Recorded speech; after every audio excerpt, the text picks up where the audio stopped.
अखबारी खबर है, मुनकरीन खुदा साइंसदानों की तादाद 80 बरस में भी नहीं बढ़ी। क्या मतलब? 1916 में भी यही थी और अभी भी वही है। 1916 में 40% साइंसदान खुदा पर यकीन रखते थे और अब भी यही तादाद है। बरसों में साइंसी तरक्की के बाद ये गप मारी हुई है, अखबार की खबर है। अखबार में बहुत झूठ छपता है। आप मान लेते हैं सारी बातें? आपसे पूछ रहे हैं। एक से ये पूछा बाकी खबरों का क्या बनेगा जो आप मान गए हैं? अक्सर गप्पें, झूठ, आदि खबरें, नीम खबरें, ये सब फ्रॉड है।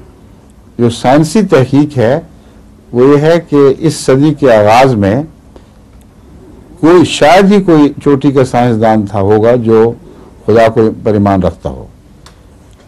और अब इस वक्त तक हम कथित तौर पर कह सकते हैं कि 25% ऐसे हैं जो बड़े खुल के जुर्रत से खुदा पर ईमान रखते हैं, उसका इजहार करते हैं। ये है तब्दीलियां जो हो रही हैं। ये बिल्कुल झूठ है खबर। ठीक है।